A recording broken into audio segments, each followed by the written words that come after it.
Hello मेरे प्यारे दोस्तों, आप लोगों का स्वागत है हमारे इस प्यारे से यूट्यूब चैनल में। तो फ्रेंड्स, आज पढ़ने वाले हैं हाइगेंस के तरंग के सिद्धांत के आधार पे अपवर्तन का नियम।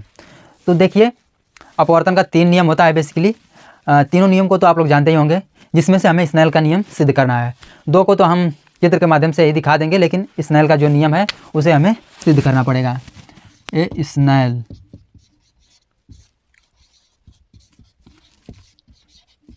स्नेल का नियम हमें सिद्ध करना होगा, ठीक है। यह साइन आई अपान में साइन आर होता है, इसके बराबर एक कांस्टेंट बराबर C1 अपान में C2। ये हम प्रकाश के लिए ले रहे हैं, तो आप लोग इसको लेकर घबराइएगा मत। देखिए, इतना करने के बाद जो हाइगेंस नाम के वैज्ञानिक थे, इन्होंने प्रकाश को एक तरंग के रूप में माना है, ठीक है। इन्होंने बताया कि जो हमारी प्रकाश तरंगें हैं वो तरंगाग्र के रूप में संचरित होती हैं या संचित होती हैं, ठीक है। इतना करने बात आती है तरंगाग्र किसे कहते हैं, ठीक है दोस्तों। तो तरंगाग्र एक ऐसा पृष्ठ होता है जिसपे प्रकाश के कण एक समान कला में कंपन करते हैं। इतनी बात आप लोगों को क्लियर हो जानी चाहिए। आइए आप डेरिवेशन को स्टार्ट करते हैं, ठीक है दोस्तों। तो देखिए, अगर आप लोगों को परिभाषा लिखना होगा तो हम डायग्राम बनाते हुए चलेंगे, आप लोग उसके अनुसार रचना करते हुए चले जाइएगा। तो देखिए, ये हमारा दो माध्यम वाला अपवर्तक पृष्ठ है, ठीक है। इस पर हम 2 प्रकाश की किरणें आपतित करेंगे। ये हमारी एक प्रकाश किरण आपतित हो गई और ये हमारी दूसरी प्रकाश किरण, ठीक है। इन दोनों के बीच का जो डिस्टेंस है वो समान है। देखिए, ये जो हमारी प्रकाश किरण, इसको ऐसे जाना चाहिए, लेकिन माध्यम परिवर्तन होने के कारण इसको हम माध्यम विरल मान लेते हैं M1 और इसको हम सघन M2, ठीक है दोस्तों। अब क्लियर हो गया।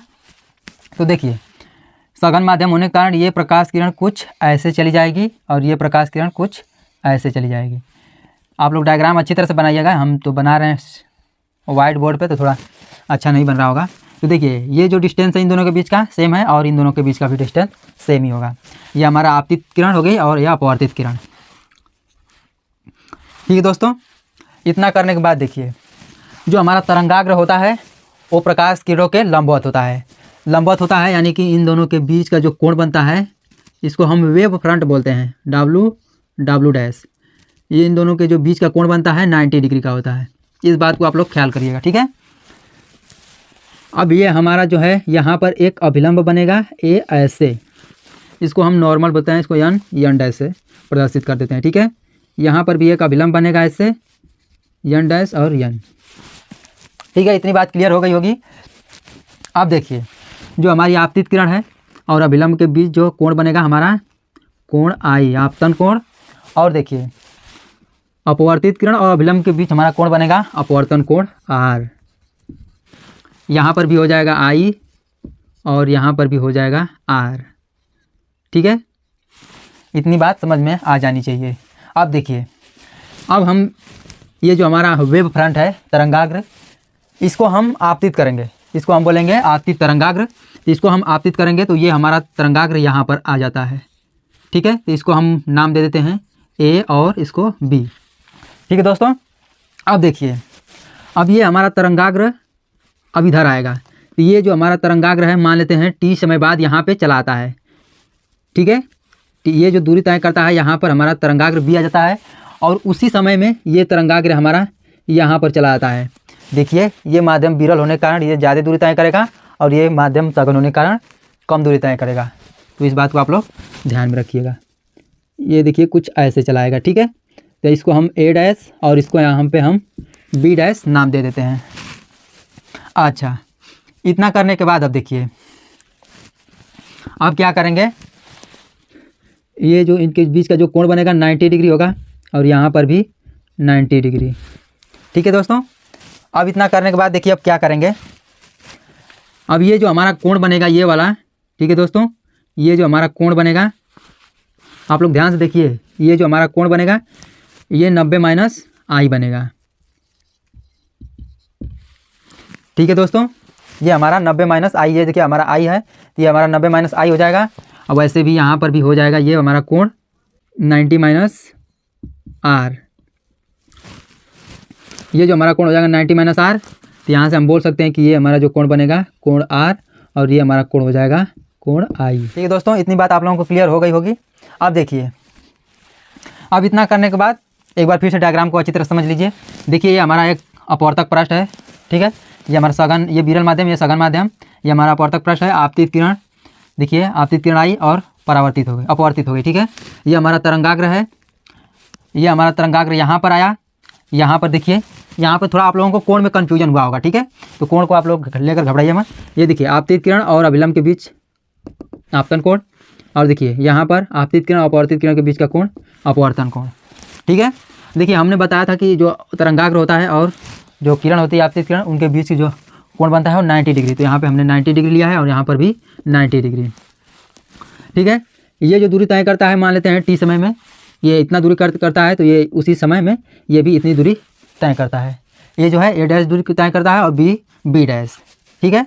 और ये देखिए, ये जो हमारा कोण आई है, तो ये हमारा आई हो गया, तो ये हमारा 90 माइनस आई हो जाएगा। और ये हमारा देखिए आर है, तो ये हमारा 90 माइनस आर हो जाएगा, तो ये हमारा आर हो जाएगा, ठीक है। इतनी बात क्लियर हो गई होगी। अब आइए डायग्राम को, अगर आप लोग डायग्राम को परिभाषित करना चाहते हैं तो आप लोग इसकी अच्छी तरह से जैसे जैसे अपन ने करा है वैसे वैसे आप लोग इसकी रचना कर लीजिएगा, क्योंकि आप लोग बड़े हो गए, ठीक है। तो आप लोग कर सकते हो। तो देखिए अब यहाँ पर चलेंगे, बी और बी डैश और ए डैश को तय करने में दूरी निकालेंगे, ठीक है दोस्तों। अब देखिए यहाँ पे लिखते हैं, मान लेते हैं बी डैश पे जाने में और ए को ए डैश पे जाने में टी समय लगता है। तो यहाँ पे लिखेंगे, माना ए को ए डैश तथा बी को बी डैश पर पहुंचने में टी समय लगता है, टी समय लगता है, ठीक है दोस्तों। आप देखिए यहाँ पर एक बात छूट रही है, जो देखिए हमारी यह विरल में प्रकाश की चाल होगी, वो मान लेते हैं हमारी C1 है, ठीक है। और जो सघन में हमारी प्रकाश की चाल है उसे हम मान लेते हैं C2 है। यहाँ पे प्रकाश की चाल हो जाएगी,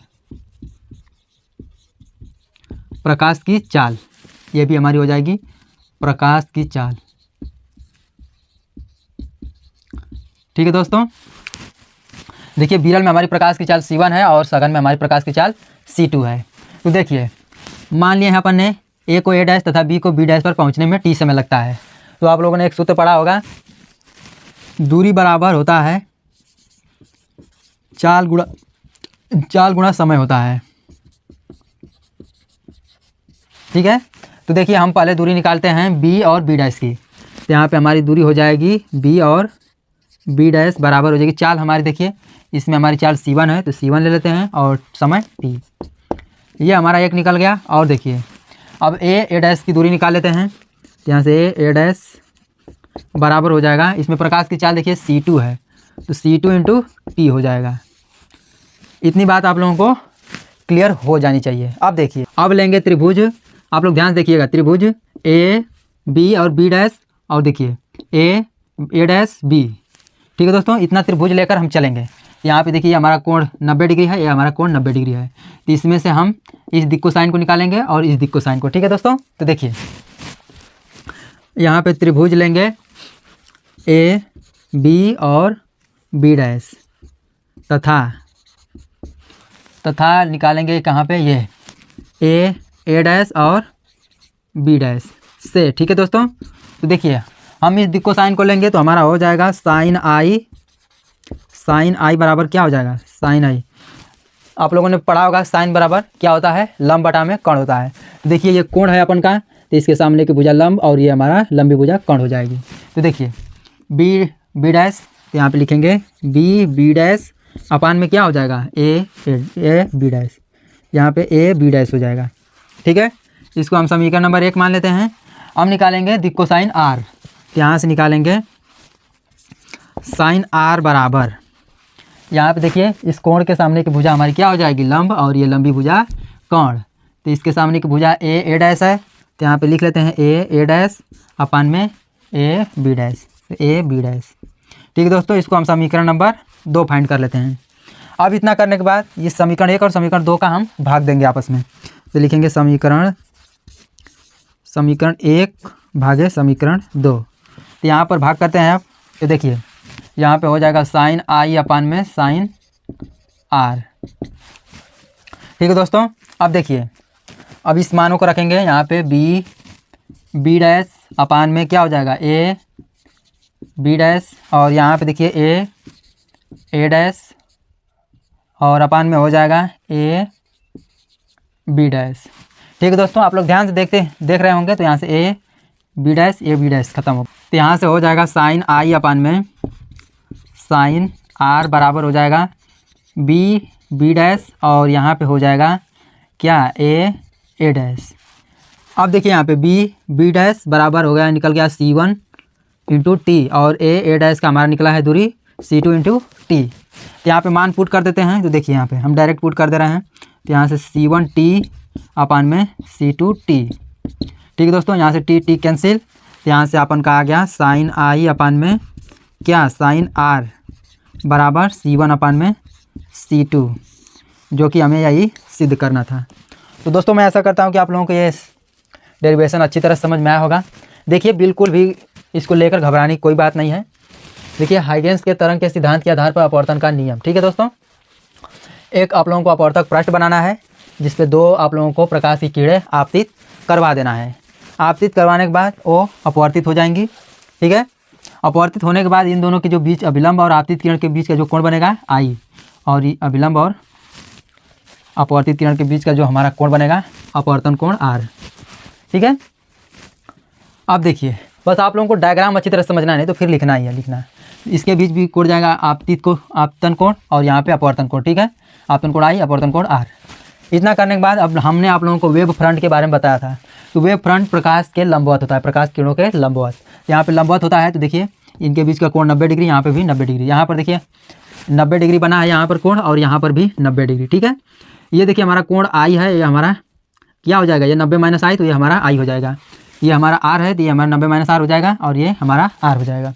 ठीक है, इतनी बात क्लियर हो गई आप लोगों को। अब देखिए ये हमारा तरंगाग्र ऐसे चला आएगा। ठीक है, डब्ल्यू डैश, इसको आप अपवर्तित तरंगाग्र बोलेंगे। ठीक है, तो अब कुछ नहीं करना यार, बस देखिए ये जो हमारी ए और ए को हमारा ए डैश पे पहुंचने में जो समय लगता है मान लेते हैं टी लगा है, और बी को जो हमारा बी डैश पे पहुंचने में जो समय लगता है उसको मान लेते हैं टी। ठीक है, इतना करने के बाद देखिए अब यहाँ पे माना है अपन ने, माना ए को ए डैश तथा बी को बी डैश पर पहुँचने में टी समय लगता है, तो दूरी बराबर इन दोनों के बीच की तो दूरी निकाल लेंगे हम। ये देखिए अधिक दूरी तय करेगा, ये कम दूरी तय करेगा, क्योंकि ये विरल माध्यम है और ये सघन माध्यम है। ठीक है, तो आप लोग इतना तो जानते ही होंगे।